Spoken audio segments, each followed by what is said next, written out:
began in 1899 was an unholy war of conquest. Unholy war. Number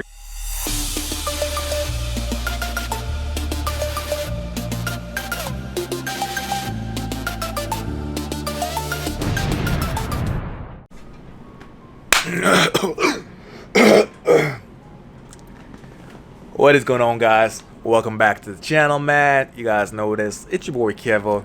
Okay. African Americans in Filipino history. Okay, we're gonna see what the African Americans had to do in Filipino history. Alright? But anyways, before we get into the video, make sure you guys give the video a big thumbs up right now. Alright? Give the video a big thumbs up. Helps me out, helps you out, and let's get into the video. Mabuhay, o in Kapampangan Luwid kayo. The month of February is celebrated as Black History Month here in the United States. So today, let us learn more about the heroic African Americans in the Philippine-American War and the Filipino struggle for independence. Okay. Let's begin.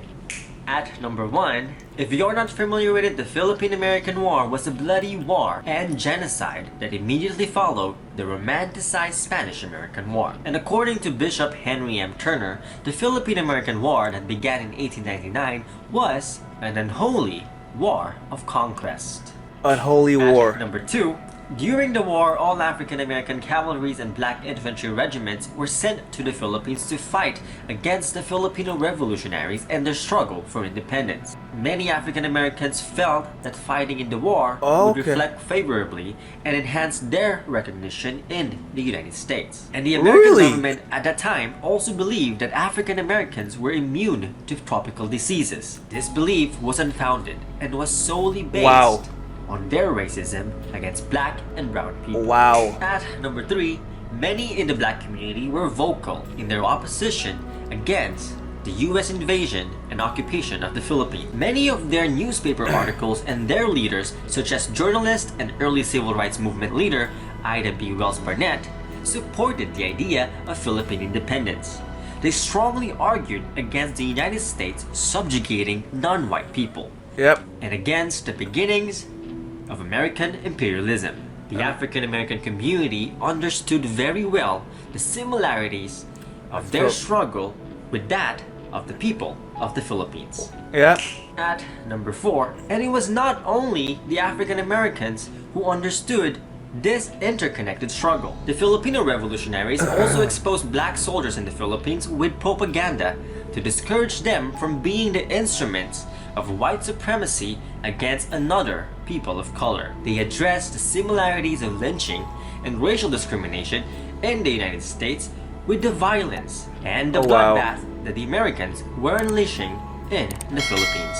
And as a result, at number 5, many African-American soldiers defected and joined the Filipino revolutionaries. These black soldiers I did not know that. And were well respected within the Filipino movement for independence. Perhaps the most well-known of them was Private David Fagan, who would later become Captain Fagan in the Philippine Revolutionary Army. Captain Fagan became so successful in fighting the American soldiers that the US government would later place a highly priced bounty on his head. The sentiments of African American soldiers in the Philippines is summed up in this quote from Sergeant Middleton W. Sadler, who wrote, "We are now arrayed to meet a common foe. Men of our own hue and color. Whether it is right to reduce these people to submission is not a question for soldiers to decide. Our oaths of allegiance know neither race, color, nor nation." And another black soldier wrote, "The white man's prejudice followed the Negro to the Philippines, 10,000 miles from where it originated." It did. In summary, black American soldiers felt closer sympathy and stood in solidarity with the brown people in their struggle, their common struggle, against white imperialism. So now what? Given the current social and political climate here in the United States, it is crucial It's pretty bad in the United States, Filipino though. Americans to stand in solidarity with other oppressed and marginalized communities. The African Americans had once shed blood to fight for our people's independence, for our freedom. It is only just and right that we stand beside them as they fight to be recognized and be respected as human beings in this land That's are right. free. Because we, people of color, immigrants, refugees, minorities, we all deserve to be treated with dignity and with regard for our basic human rights. Exactly. And that is it for me Well today. said, brother. To learn more about this Well topic, said. check out the links in the video description below. Down below. And until next time, kita kits, or in Kapampangan, Miki Tix. Bye. Bye. Okay, man. That video was very informative. I didn't know that the blacks went over to the Philippines during that war, man. See, like, you learn something every single day, man. And what he said was pretty much it's true. It's true, not just because of what's going on and what happened in the history, but what's happening right now, man. Like, we all need to, like, stand together as, like, I keep saying, we should all be considered one race, man. One race of people. We're all on the same damn planet, man. Right? We're all on the same damn planet. We should all have equal rights. Every single person, no matter black, white, brown, Asian, any race. It should be just one race, and we all deserve equal rights. Like, no other race should be more superior to another race, man. But yeah, every day we see things like this happening in America, man. Like, I don't know, like, why is 2020, man? Look at this. We have COVID in 2020. COVID doesn't choose or pick which race it goes after, man. COVID goes after everyone. It doesn't discriminate against anyone. So, like, just this should, like, teach us that we need to be together as one race, man. So, like racism needs to stop, man. That's like thing of the past. That should be stopped, and we should all have equal rights. But this was honestly surprising that the Americans sent over the blacks, thinking that the blacks were immune to the diseases. So, wouldn't that kind of make it seem like they're kind of admitting that the blacks were more superior to the whites, though?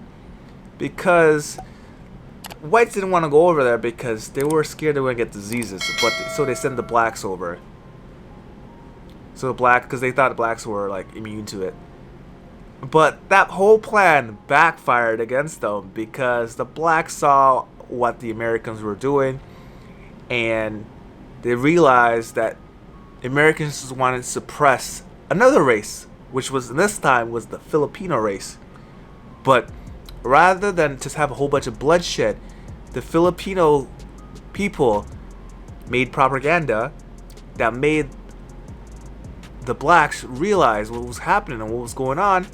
And the blacks got smart about everything and said, okay, you know what? We can't fight in this war because these people just want their independence. And this is something that the blacks in America has been fighting for years, man. Years. Even still to this day. We see so much injustice go against, like, the blacks, go against browns, go against the Latinos, the Filipinos, man. And I don't want to sound like, you know, like I'm picking on one race, the white race, but it's just there, man. People are seeing the stats. People are seeing it. Like they're suppressing the other races when they should be lifting them up, man. Like, we all need to be lifted up as one race. That at the end of the day, that's what it needs to be. But 2020 still isn't, right? It still isn't. I really do hope that eventually, someday in my lifetime, at least in your lifetime, that we can see people united as one and equal. Like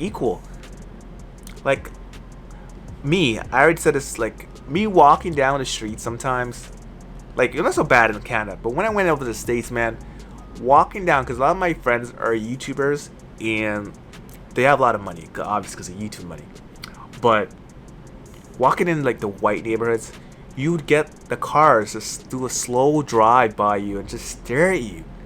Like, just stare at you like you're not supposed to be there. And this is last year in 2019 when I was in Texas, man. And I know, like, yeah, Texas. I was in Texas, and people are doing the slow drive, still staring at you out the window. And sometimes they get a little, you know, that little awkward smile, like, hey, like, but then they go back right back at you, like staring hard at you. Yeah, you basically get a lot of that. So racism is still alive. It's still here.